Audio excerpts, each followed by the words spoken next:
The morning sun blazed across the Ethiopian highlands, casting long shadows through acacia trees that had witnessed countless generations of our earliest ancestors. But on this day, 5.2 million years ago, something was terribly wrong.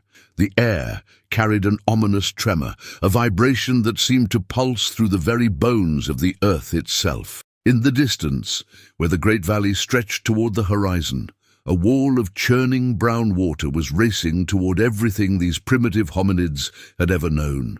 Kesi crouched beneath a fever tree, her calloused fingers gripping a sharp stone as she watched her infant cling desperately to her chest. The tiny creature's dark eyes reflected a primal fear that transcended species, the ancient terror of being hunted by forces beyond comprehension.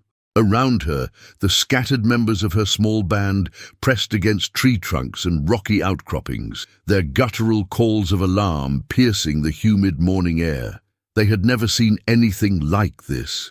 The water that usually trickled peacefully through their valley had transformed into a monstrous serpent of destruction, swallowing everything in its path. The sound arrived before the sight, a deep, thunderous roar that seemed to emerge from the belly of the earth itself. It was the sound of entire landscapes being devoured, of ancient baobab trees being torn from soil that had held them for centuries, of massive boulders tumbling like pebbles in an unstoppable torrent. Kesi's mate, Jengo, scrambled up the nearest rocky slope, his powerful arms pulling his lean body toward higher ground with desperate efficiency. His thick brow ridge cast deep shadows over eyes that burned with the singular focus of survival. Behind him, an elderly female stumbled, her arthritic joints betraying her in this moment of ultimate crisis. The great flood of 5.2 million years ago wasn't just water, it was the unleashing of geological forces that had been building for millennia. Deep beneath the African continent, tectonic plates ground against each other with unimaginable pressure, creating fractures and fissures that suddenly gave way. Ancient lakes that had collected rainfall for thousands of seasons burst their natural dams simultaneously, sending billions of gallons of water cascading across the landscape with the force of 1,000 avalanches. The very foundations of early hominin civilization were being tested by nature's most primal and devastating force. As the wall of water approached, individual drops became visible in the churning mass, each one catching the sunlight like a crystalline harbinger of doom. Kesi could see massive tree trunks spinning in the current like twigs, their root systems trailing behind them like the tentacles of some prehistoric sea monster. The water carried the scent of distant places, salt from ancient seabeds, the metallic tang of iron-rich soil, and something else, something organic and rotting, that spoke of the countless creatures already claimed by this aquatic apocalypse. The younger members of the band moved with an agility born of countless generations of survival. Their feet found purchase on wet rock surfaces with an intuitive grace that modern humans had long forgotten. But the older individuals, those whose knowledge and experience had guided the group through previous hardships, now found themselves becoming liabilities.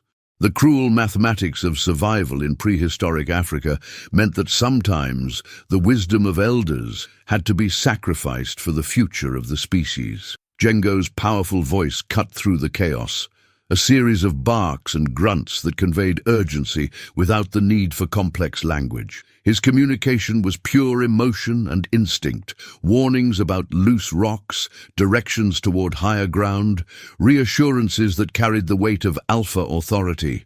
The band responded with the fluid coordination of a species that had learned to move as one organism when death stalked their territory. But even their remarkable unity couldn't prepare them for what happened next. The water struck the base of their rocky refuge with the force of an earthquake. The impact sent shockwaves through the stone itself, dislodging smaller rocks and creating new handholds, even as it destroyed others. Kesi felt the vibration travel through her bones, a physical reminder that they were witnessing forces that had shaped continents. The flood wasn't just destroying their immediate environment, it was rewriting the very geography that future generations would inherit. In the churning waters below, the remnants of their previous life spun past like ghosts of a world that would never exist again. The carefully constructed sleeping nests where infants had taken their first breaths were reduced to scattered twigs and leaves. The strategic cache of stone tools that had taken seasons to accumulate disappeared beneath the surface, along with the accumulated wisdom of tool-making techniques that might never be recovered. Every physical trace of their brief occupation of this valley was being erased by forces that cared nothing for the fragile spark of consciousness that had begun to flicker in these early minds. But something remarkable was happening among the survivors. As they clung to their rocky sanctuary, their individual survival instincts began to merge into something larger, a collective determination that transcended personal fear.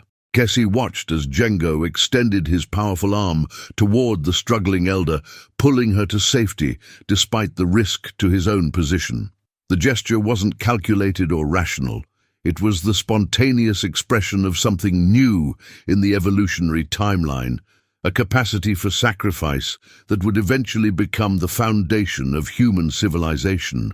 The water continued to rise, transforming their familiar landscape into an alien seascape dotted with the desperate shapes of other survivors.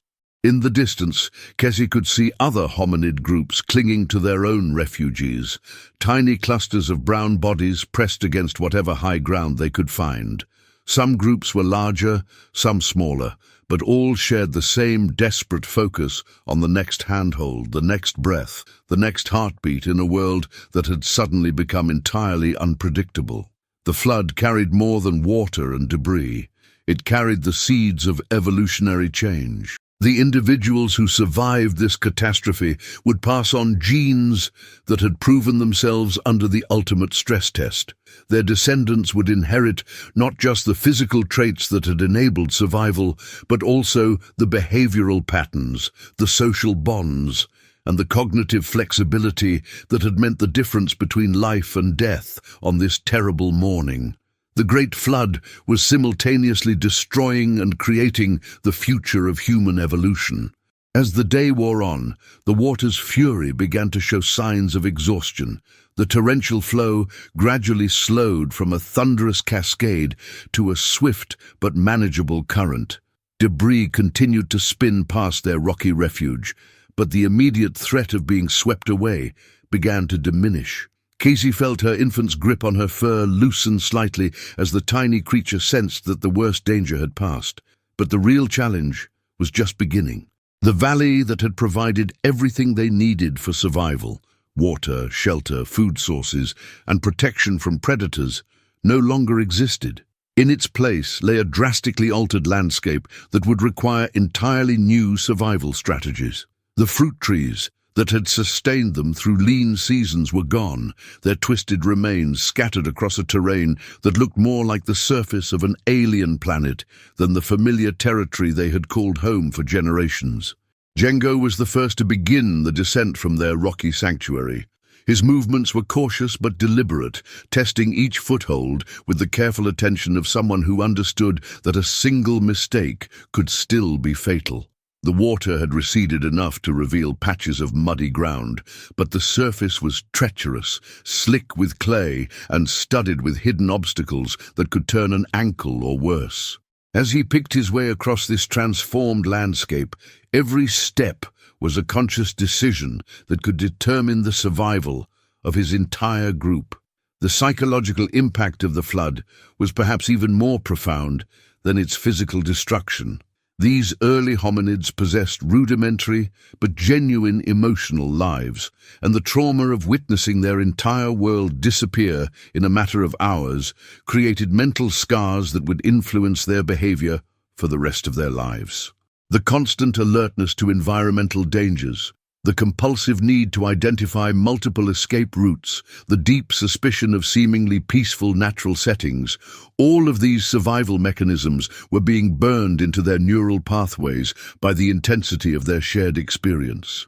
But trauma also forged unprecedented bonds within the group. Kesi found herself moving closer to individuals she had previously regarded with indifference or even mild hostility. The shared experience of absolute terror had dissolved many of the petty social hierarchies that normally governed their interactions. When survival itself hung in the balance, the luxury of social positioning became irrelevant. What mattered was the practical question of who could be trusted when the next crisis arrived.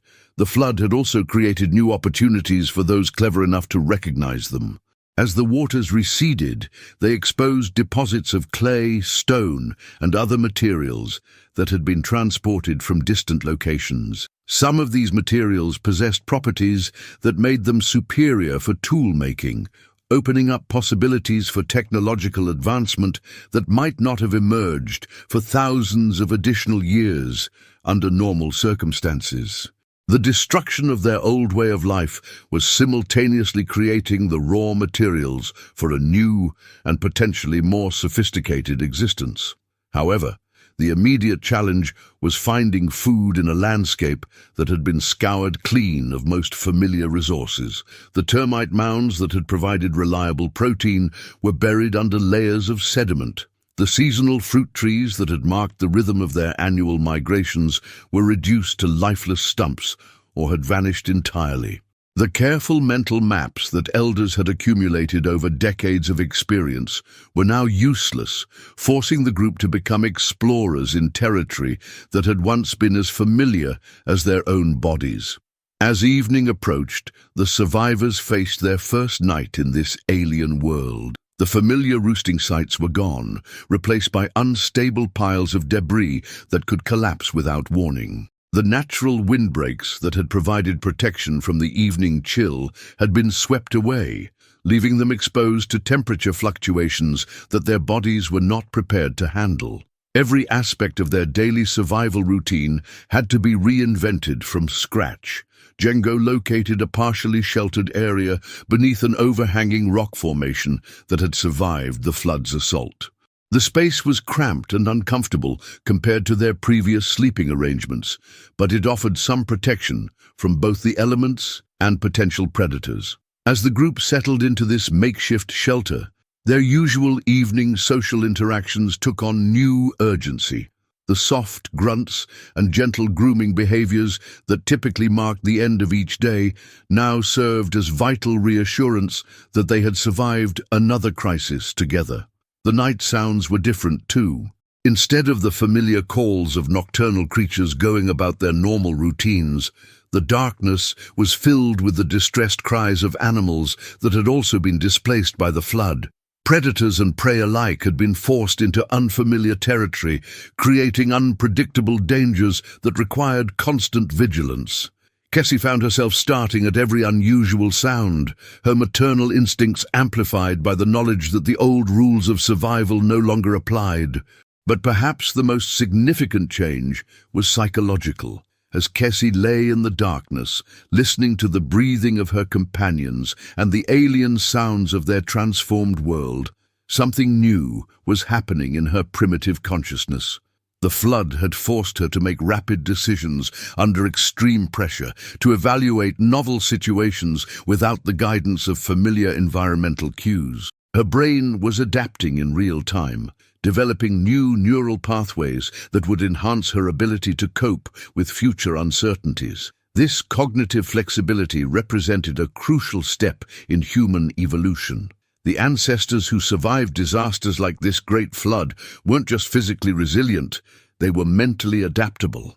They possessed the psychological capacity to abandon old strategies when circumstances changed and to develop new approaches when traditional solutions no longer worked.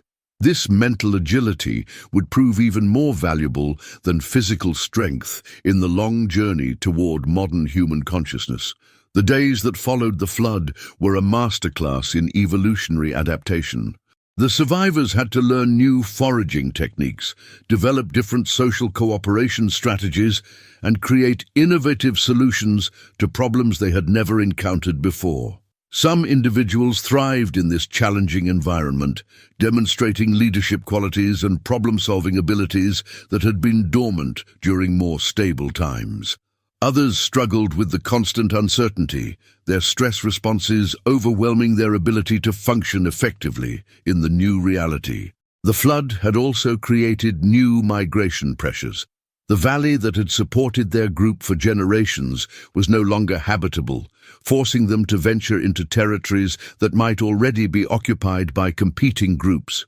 These encounters with other hominin populations would lead to complex negotiations, conflicts, and ultimately genetic exchanges that would influence the course of human evolution for millions of years to come.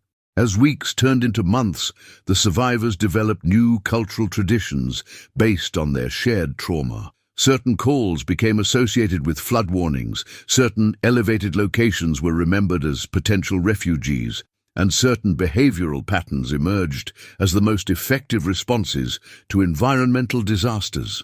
These cultural innovations were passed down to offspring through observation and imitation, creating the earliest foundations of what would eventually become human civilization.